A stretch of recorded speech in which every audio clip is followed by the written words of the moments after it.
Hi there, Scott, ROCKFILE, back with another podcast review for you.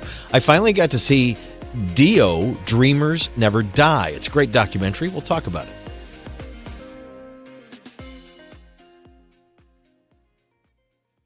Man, I've been on a roll on watching videos lately. I've found some really diamonds in the rough. Now, this one is one I knew about and one I needed to get to at some point.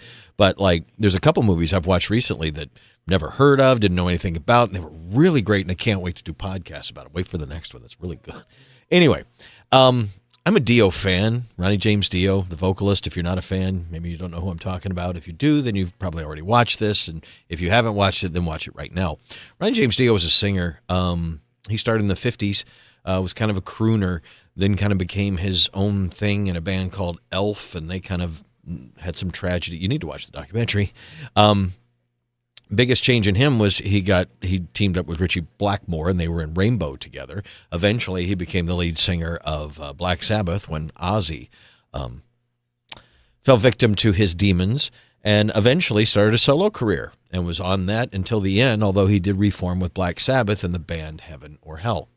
Now, I'm ROCKFILE. I have quite a bit of rock knowledge in my head, and being a fan of this artist, I knew quite a bit about him. I watched this documentary, and I got to say, a lot of illuminating things I didn't know. I had heard about why he was out of Black Sabbath, things like that, but to have it confirmed by the members of Black Sabbath is a whole other thing. The documentary was obviously made with love. His wife was involved. Everybody in it loves him. They talk to band members from his band. They don't shy away from, sometimes he was a perfectionist and a hard worker. And that's what caused the problems with Black Sabbath. They were in their party phase and he was not. He was a hard worker. And that's basically the gist of the whole documentary. It charts his entire life. It doesn't shy away from some of the things, he may have been a little hard to work with from time to time. And most of the stuff talked about how he just kept on trying. Certain projects did not work out the way they should have, and he would just keep on. And eventually, fully invested in his name and became an icon. He's also the guy that kind of did the devil horns more than anybody else, and it became his thing. But that's also a positive thing. Anyway, there's a lot to the documentary. They talk to all sorts of rock stars. They talk to people behind the scenes, photographers. It's touching. It's funny. There was some laugh out loud moments as they talked about some of the things that happened with the bands and the recordings and the tours. There's some Spinal Tap moments that are revealed. They do talk to the former members of the band, almost all of them. They talk to producers. They literally, I don't know who they didn't talk to. Some of the people that really knew him, like Eddie Trunk, gives some insight to some things, especially towards the end. It was really fascinating. Look, again, I'm ROCKFILE. I have quite a bit of rock knowledge. I've seen and own a lot of rock documentaries, and this is what I was looking forward to, but I really wasn't the night I put this in. I was like, it's 2 hours. Okay, if it's not good, I can pause it in the middle, right? My 4K player will remember where I was, kind of like Netflix or something. And I started watching it, and I was pulled right in. At first, I wasn't, but it didn't take long. I'm like, okay, well, this is starting at the beginning. Okay, interesting. I was fully invested to watch the whole thing. Matter of fact, it flew by, and when it was over, I was like, oh. And there's 20 minutes of extras on the 4K and the Blu-ray. I was shocked that this is a documentary that came out in 4K. I don't know that you necessarily have to have it in 4K. Most of the archival footage and stuff is square, old 1.33 to 1. The newer stuff, the interviews and things like that, are filmed in widescreen and 4K, and they look crisp. There's a lot of that looks really great. But the majority of the movie is old pictures, old video footage with voiceover over it and things like that. So it's not really a showcase. Now, the soundtrack, the uncompressed DTS Master 5.1, was actually pretty good. When they have some of the concert footage on or some of the music on in the background when people are talking, it's got a nice sense of surround, a nice sense of filling up the room with not just somebody talking out of your TV, that there's other things going on around you. The music is enveloping you, kind of. And it never gets too loud to drown out what the people are saying, but it's there and it's present and it sounds good. You can tell it's a high resolution, smooth sounding. And then when they have to crank it up for certain things,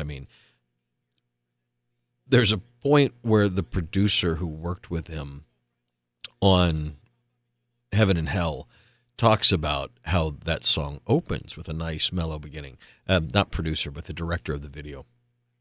And it turns out it's John, what's his name, Coscarelli, who did the Phantasm movies. He was the director of the video, and he had no idea what he was going to do. And listening to the beginning of that song, it's nice and mellow and it's sweet. And then, as he puts it, Ronnie unleashes his formidable voice, and the rest is history.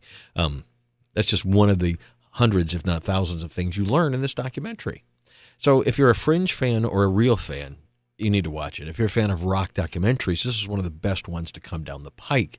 It doesn't go too far into putting him on a pedestal. I think I did watch the extra stuff that they cut out. Some of that did. I can see why they pulled that out, because it went a little far into we're going past the biopic into we're going to make this guy a god. And not that he doesn't deserve that, but they kept it pretty grounded by the end. And they didn't really elevate it too much, like maybe Oliver Stone did with Jim Morrison or something like that. So it's very grounded. It's very down to earth. It is just chock full of music, behind the scenes, him talking, other people talking. It's a really well put together documentary. I'd give it an 8 out of 10, 8.5 out of 10, maybe even a 9. It's really good. I would like to see more of him, but for whatever reason, there maybe wasn't more of him. But they do show some video footage and some pictures I've never seen before. Things of him, things he said, him at home. A lot of behind the scenes. It's a fascinating rock documentary of a fascinating character who made an indelible mark on music and metal. Regardless of what you think of the music, I'm a fan. I really like what he did with Sabbath. I really like what he did with Rainbow, and I really like especially his first couple of solo albums. I think they're fantastic. I put them on to this day when I want to drive down the road with the windows down and crank it up really loud. Hit that voice. The dude had one of those signature voices that doesn't come along very long. So anyway, DIO, Dreamers Never Die? Yeah. It's available on most streaming services, and now it's available on Blu-ray and 4K. The 4K is nice. It's nice to have another rock documentary or rock anything in 4K. I understand that the new Porcupine Tree concert was filmed in 4K, but it only came out on Blu-ray. Yet INXS Live Baby Live or Live Baby Live, however you want to say it, that was a fully restored 4K. And I know coming out later on this month, The Talking Heads Stop Making Sense is being fully restored in 4K and getting a release. So anyway, it's nice to get more of this stuff in 4K because that kind of future-proofs your collection. But like I said, Blu-ray would be just fine. There's not a whole lot of, 4K HDR Dolby Atmos content in this. It doesn't have an Atmos mix, and I don't even know if it had much HDR. I think mine was playing in Dolby Vision, but anyway, it's a worthy documentary. Any way you can stream it, get it, buy it. If you're a fan, then you should own it.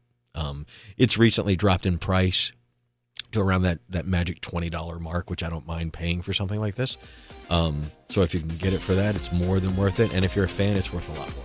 It's a really, really good documentary of a great rock star who's no longer with us. So check it out. DIO, Dreamers Never Sleep, available now.